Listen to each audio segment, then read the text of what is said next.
أعوذ بالله من الشيطان الرجيم بسم الله الرحمن الرحيم يا أيها الذين آمنوا كونوا قوامين لله شهداء بالقسط ولا يجرمنكم شنآن قوم على ألا تعدلوا اعدلوا هو أقرب للتقوى واتقوا الله إن الله خبير بما تعملون وعد الله الذين آمنوا وعملوا الصالحات لهم مغفرة وأجر عظيم والذين كفروا وكذبوا بآياتنا أولئك أصحاب الجحيم صدق الله العظيم رب اشرح لي صدري ويسر لي أمري واحلل عقدة من لساني يفقه قولي رب زدني علما سبحانك لا علم لنا إلا ما علمتنا إنك أنت العليم الحكيم سورة مائدہ شپگم سپارہ آیات نمبر 8 یا ایها الذین آمنوا ای ایمان والو کونوا قوامین قائم اسیگے تاسو للہ خاص اللہ دبارا شہداء گواہی کون کے بالقسط پا انصاف سارا ولا یجرمنکم او تیار دی نکڑی تاسو رو دی نپاری تاسو لرا شنآن قوم دشمنی دی یو قوم علا پدی خبر باندی اللہ تعدلو دا چی تاسو انصاف انکڑا نو گواہی دا بدا اللہ دا پارا ورکای دا بدا چا دا پارا نورکای او صحیح گواہی بو ورکای نو صحیح گواہی ورکول دا دیر زیاد گران کار دی خصوصاً پاکستان کی صحیح گواہی ورکول دا دیر زیاد گران کار دا زانم دا کاری استی دی زان لکارم کاتی دی 2014 کی زیو گواہی میں کڑے ہو یا خبر ہے کہ گواہ شے ہوں دا 2014 نا مخ کی خبر ہو خو 2014 کی آگا کیس شروع شو 2016 تا ارسیدو عدالت تا بطلما صرف دا دی دا پارا چی زدا گواہی ورکم چی دا معاملہ زما پا مخ کی شوی دا او دا دوارا مدعی و مدعالی دوارو زما دا مخ دا خبری کری دی زبا دے کی گواہ ما صرف دا دی خبری دا پارا 2 کالا زر ڈچے دلے ما ڈگرتا 2 کالا پدے کی باران امرا غلی دے پدے کی چکم دے ہر قسمہ خو یو رز بلڑا ما نوی دے یو طرف وکیل نشتا دے پا بل رز بچلڑا ما وی دا بل طرف وکیل نشتا دے پا بل رز بچلڑا ما وی جٹ سیب چوٹی دا پا بل پیرا بچلڑا ما نوی اسی چوٹی دا نو 2 کالا صرف او صرف دا دی خبری دا پارا بیا میں جٹ تا سوالو کریو جٹ سیب دا خدای پا خاطر شا لکه زه د مدرسې نه چوټي کوم او هغه کس چې چا دپاره مې چا سره د 2 کسانو چې کوم معامله وه چې به یې ګواه شوی وم نو هغه ما پسې مدرسې ته راغی نو هغه وخت کې ما سبق کې په مدرسه کې نو د مدرسې نه به را چوټي مې راواغسته نو هغه دومره وکړه چې ما ته زه ستا دا تاریخ به د جمعې پر ورځ کړم نو تاریخ به د جمعې پر ورځ نو د جمعې پر ورځ دلته کې د امامتۍ مسله به هم وه نو بیا یې مې ورته سوال وکړو نو اخره کې لکه په 2 کاله کې صرف زما ګواهي واورېده گواہی ما ورکړه په 2 کاله نو پاکستان کې ډېره زیاته ګرانه ده او دویمه خبره ده چې د پاره گواہی ورکړي حکومت بیا ستا تحفظ هم نه کوي چې کوم زورور سړی د ډز د نه پورته کې ستا حکومت تپوس نه کوي نو ډېر ګران کار دی خو بیا الله وی چې گواہی به ورکړي او صحیح گواہی به ورکړي ځکه چې نبی علیه السلام کوم غټ غټ ګناهونه شمارل الاشراک بالله چې کوم گناہی کبیرہ ورته ویل شي غټ غټ گناهونه لومبه دا چې د الله سره څوک شرک وکي نو دا د ټولو نه غټ ګناه دی دویم حقوق الوالدین او د والدینو نافرمانی کول دا غټ ګناه دی وشهادت الزور او په دروغ گواهی ورکول دا غټ ګناه دی په دروغ گواهی ورکول نو الله دلته کې حکم کړی دی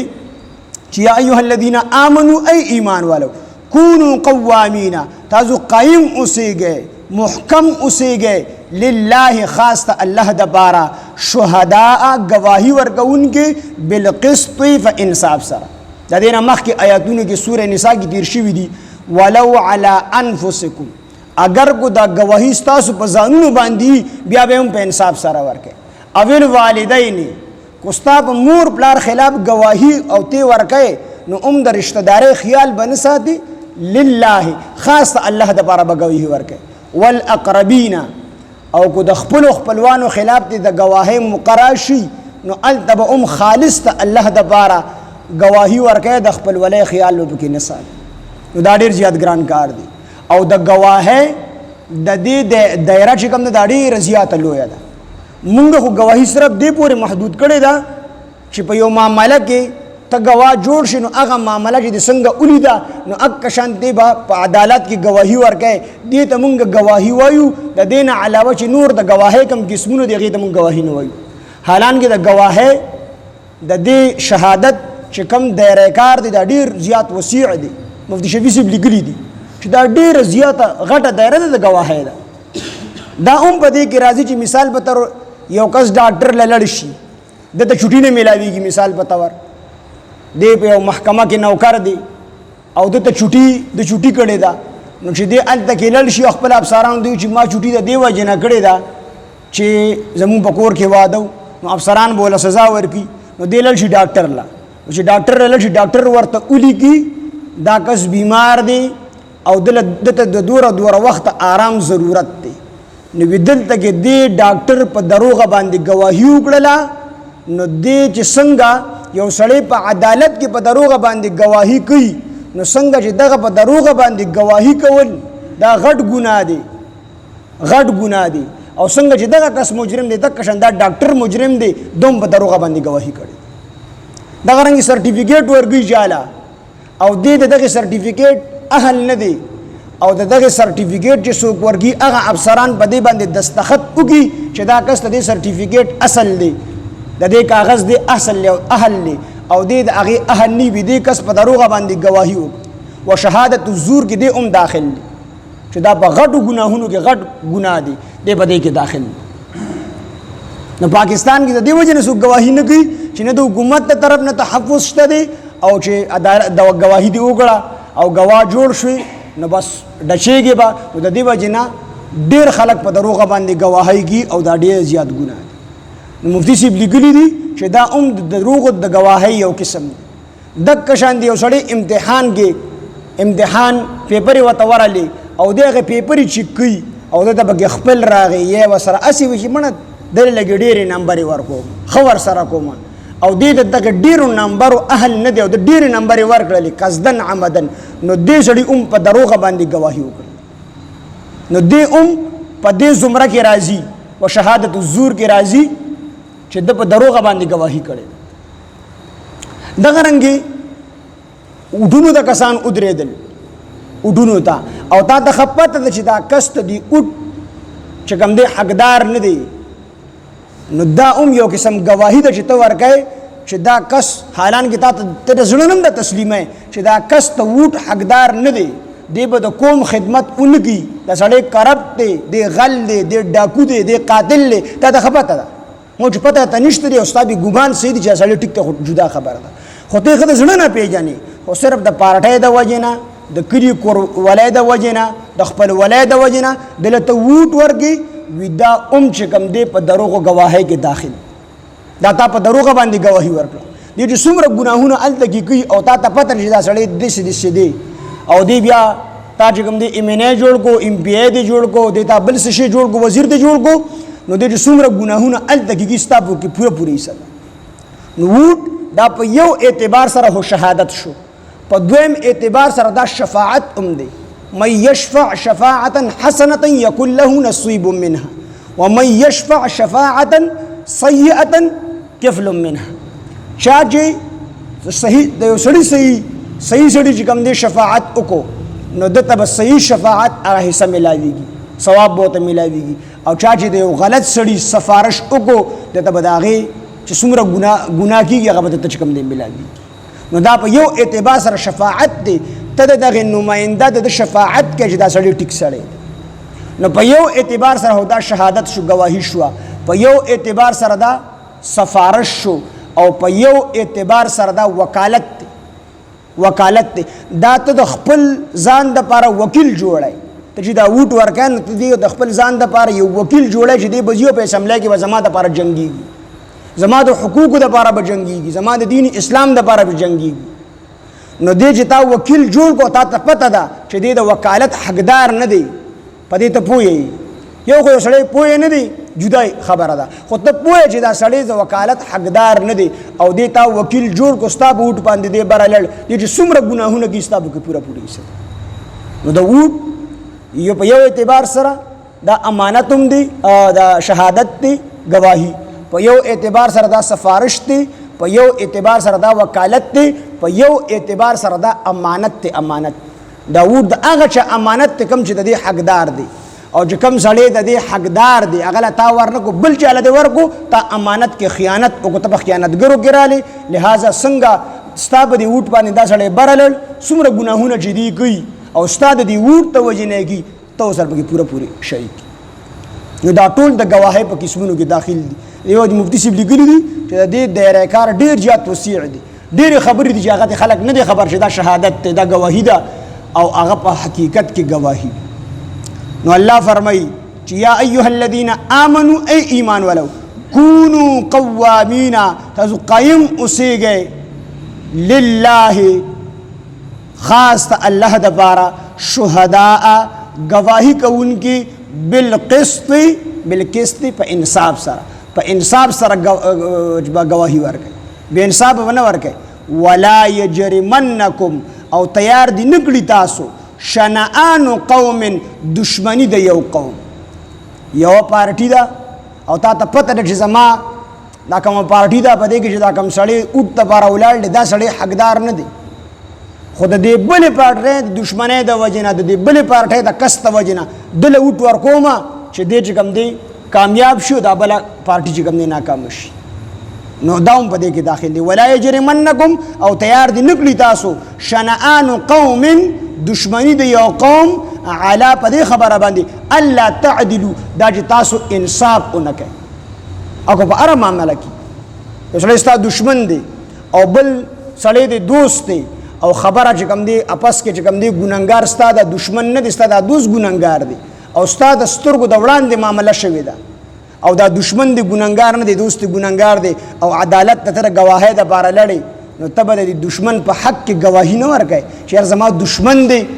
نو چې دی پکې راګیر شي دا دوست پې تېبر شي، نه د دې دوست خلاف په گواهي ورکوې چې زما دا دوست په غلطه باندې دی. داسې نه چې ته د هغه د دشمنۍ د وجې نه عدل پرېږدې، ظلم وکړي، انصاف پرېږدې، ظلم وکړي، داسې به نه کوې.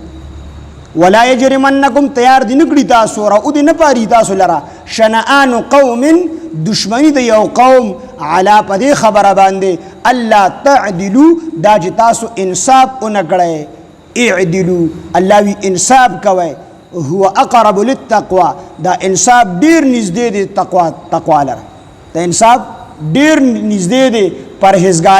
پرهیزګارۍ لره. واتقوا الله او یریږئ د الله نه، ان الله بشک الله تعالی خبیر خبردار دی بما په عملونو باندې تعملون چې تاسو یې کوئ، تاسو کوم عمل کوئ په دې الله خبردار دی، او الله ته د پټو د ښکارو د هر یو څیز علم دی، علیم بذات الصدور دی، په سینو زړونو کې دننه چې کومه اراده او کومه خبره ستا راشي په دې الله خبر دی. نو د الله نه څه پټېږي نه، خو چې کوم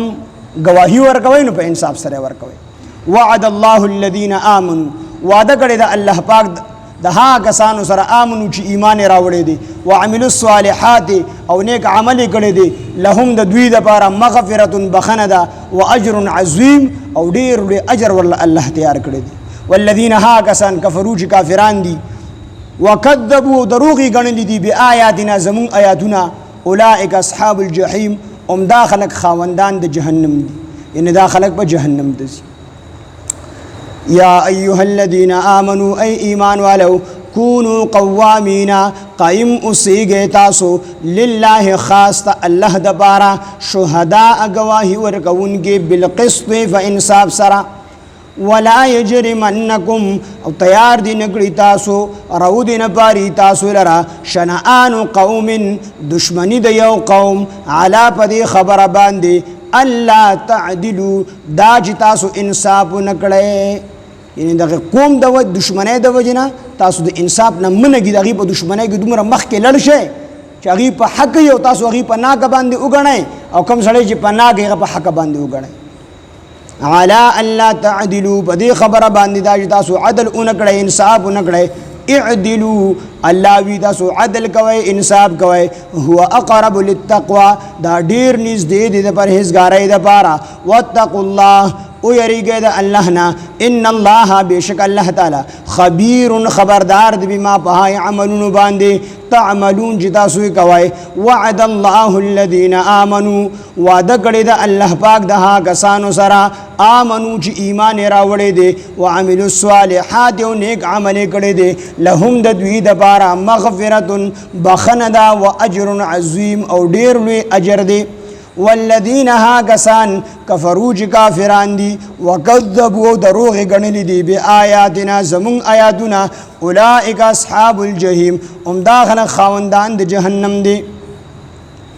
یا ایها الذین آمنوا ای ایمان والو کونوا قوامین تاسو قائم اوسیږئ تاسو محکم اوسیږئ لله خاص الله د پاره شهداء گواهی ورکوونکي بالقسط فانصاف سره ولا یجرمنکم او تیار دی نکړي تاسو رو دی نپاری تاسو لرا شنآن قوم دشمنی د یو قوم علا پدی خبر باندې الله تعدلوا دا چې تاسو انصاف اونکړئ اعدلوا انصاف کوئ هو اقرب للتقوى دا ډیر نږدې دي د پرهیزګارۍ دپاره واتقوا الله او یریږئ د الله نه ان الله بشک الله تعالی خبیر خبردار دی بما په عملونو باندې تعملون چې تاسو یې کوئ وعد الله الذين آمنوا وعده کړی د الله پاک د هغه کسانو سره چې ایمان راوړی دی وعملوا الصالحات یو نیک عمل یې کړی دی لهم د دوی دپاره مغفرة بخنه ده واجر عظیم او اجر دی لوی والذین ها کسان کفرو چې کافران دي وکذبوا دروغ ګڼلي دي بآیاتنا زمون آیاتنا اولئک اصحاب الجحیم هم دا خلک خاوندان د جهنم دي سبحان الله وبحمده سبحانك اللهم وبحمدك نشهد ان لا اله الا انت نستغفرك ونتوب اليك سبحان ربك رب العزه عما يصفون وسلام على المرسلين والحمد لله رب العالمين